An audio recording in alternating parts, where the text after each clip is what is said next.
Alright guys, welcome back. Today we're taking a look at the CT Toys Black Suited Spider-Man. And this is basically a bootleg of the Mafex 147. And this is probably one of the first few ones I've heard about online regarding CT Toys and how good the quality of it was. So I decided to pick up this the same time I got the Wolverine. And we're going to check that one out today. So without further ado, let's get straight into the unboxing. Alright, so this is what comes with the figure. Mine actually came popped apart at the waist joint. Simple enough to pop it back in, but we'll talk about this joint and the tolerances on this figure. Kinda bad. He does come with the stand. He does come with the web backpack. Two alternate head sculpts, one unmasked and one sort of a Bagley design. He does come with the two shorter web shots. It does come with two longer web shots. It does come with these two for swinging. It does come with two magnetic feet, two magnetic hands, the hands for gripping these lines for swinging, two fists, two flip hands, and two wall crawling hands. But we'll check those out in detail later. Alright, so taking a closer look at the figure, as much as I like CT Toys, the offerings that I picked up, which is the comic book Spider-Man and the brown suited Wolverine, I must say that going back to, because I believe this is one of their earlier releases, I must say you could definitely see the faults and stuff with it, and it was more reminiscent of bootlegs gone by, should we say. So as I mentioned, first thing first, this game popped off in package, and the tolerance on this joint is pretty bad. So you could tilt that forward and it's just gonna pop straight off. So to get that joint to function properly, you're just gonna have to go very, very gently and just pop it off there again. And try to move it like that. The moment you get too far, it's popping off. Getting a little closer look at the head. You can see very splotchy on the eyes there. Definitely will be using the Bagley head, but even on this one, it's not entirely as clean as was done on the comic Spider-Man.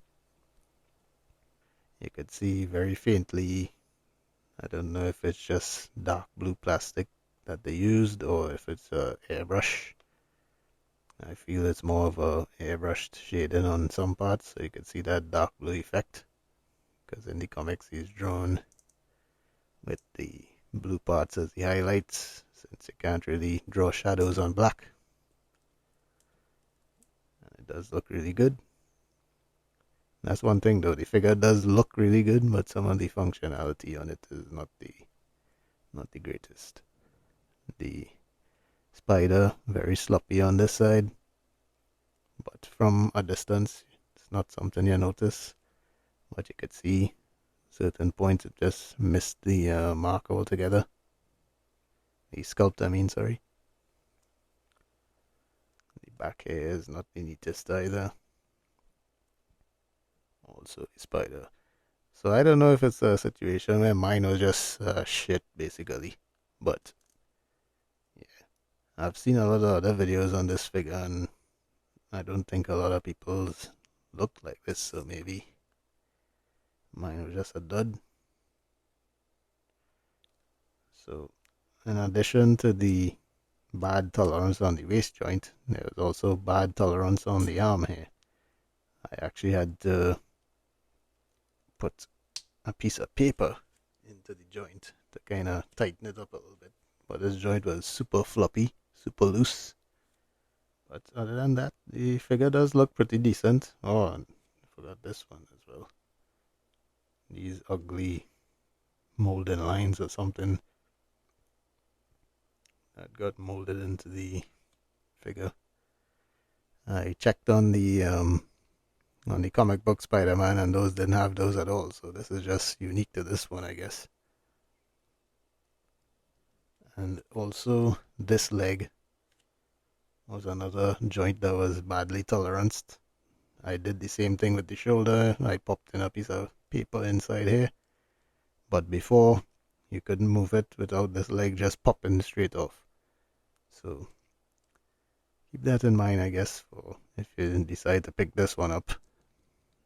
Though as mentioned, I think mine is a little bit worse than a lot of people's own. He does have a random big chunk of plastic right here. Something, another issue, I guess, to cut off. But you can see that blue shadings going all down to the feet. And then at the bottom, much like the comic book, is painted blue. So that's really cool. With those problems sort of rectified, I'm still trying to figure out something for this joint. Maybe I'll try some of that paper as well. But for the most part, the figure does look really good, especially when you're looking at it with the naked eye rather than under a magnified video. So it does actually look really good, especially from a distance. You can't really see the mist lines on the spider and stuff. So yeah, sad to say I had to complain so much about it, but I did have a lot of fun doing photos and stuff with the figure. So for $17, can't complain too much. And they did improve their quality later on with the comic book Spider-Man and stuff, so at least there's improvement shown there. So let's get into the articulation on this guy.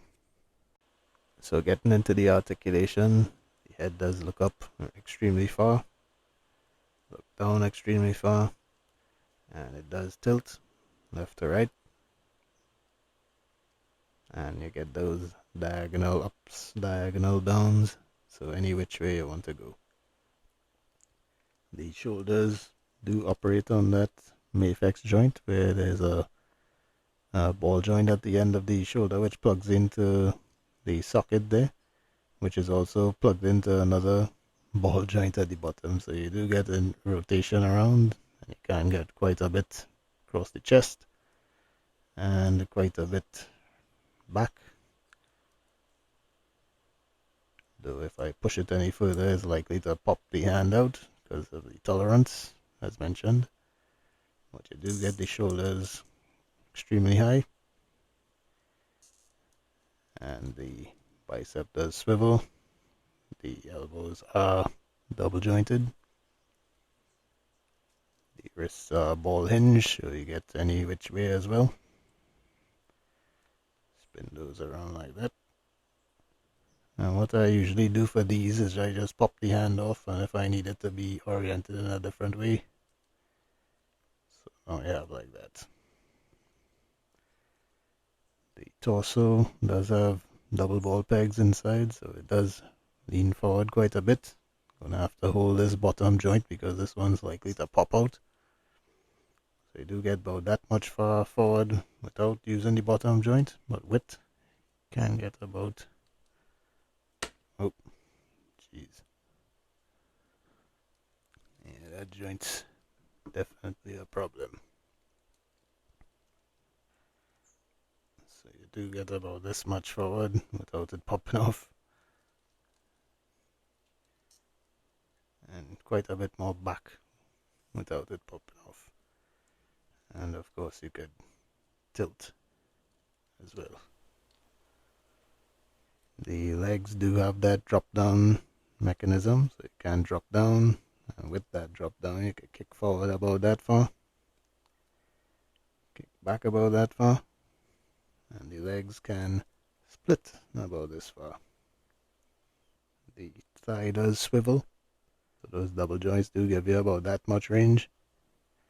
The ankles go forward about that far, goes back about that far, and it pops off relatively easy as well to accommodate that foot swap gimmick.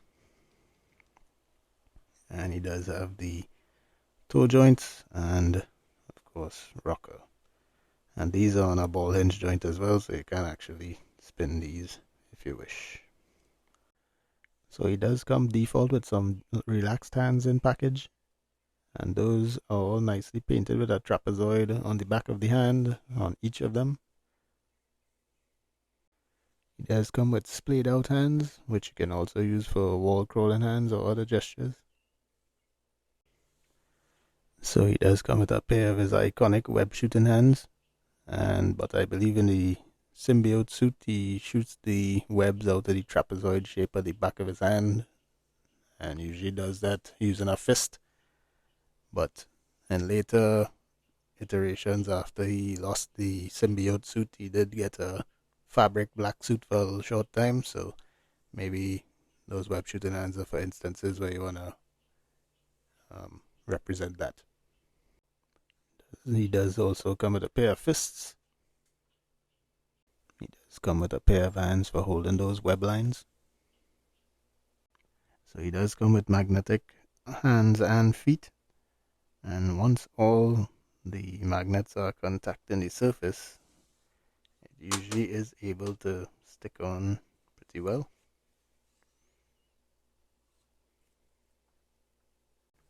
And he does come with the web backpack. I'll certainly be using this more with the classic costume Spider-Man. He does come with the Bagley style head sculpt, as well as a McFarlane style head sculpt. And you can pop off this neck piece and pop in the neck piece that simulates the mask sort of retracting from his head. And taking a closer look at the Peter Parker head sculpt, you could actually see they did a nice little wash on the hair, and the eyes and stuff are painted really clean. I sort of wish they gave you like more of a angry sort of look, as the suit did affect his mood. So the only thing they did to sort of simulate that he was going through a rough time is give him a 5 o'clock shadow. I'm wondering if I could repaint that to make it just a regular Peter Parker head sculpt. I guess we'll see. I think it looks infinitely better now. He does come with these web effects to simulate a web shot.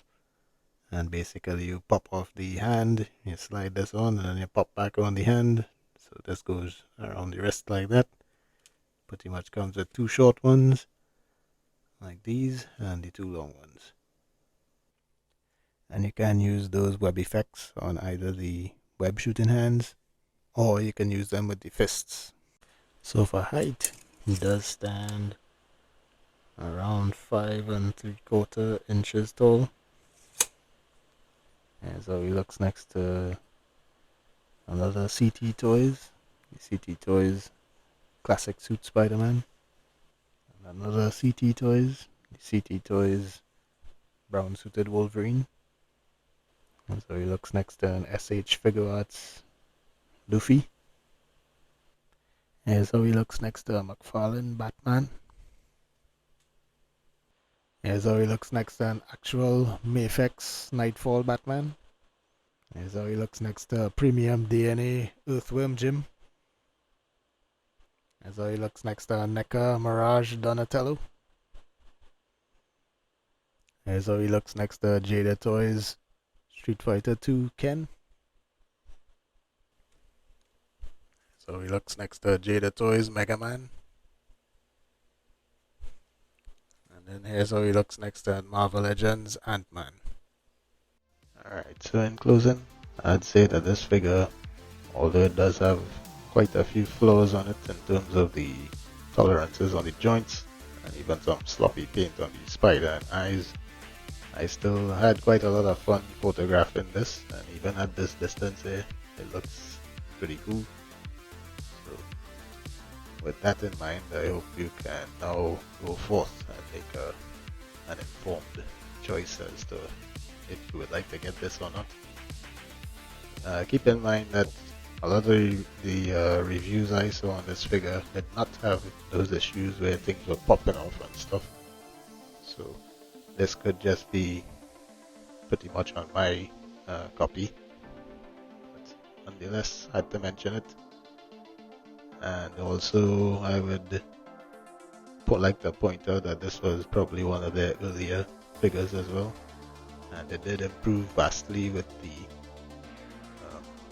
classic costume Spider-Man, and then even more so with the brown suited Wolverine, which came out recently. So with that in mind, I hope this review was helpful, and until next time, y'all take care.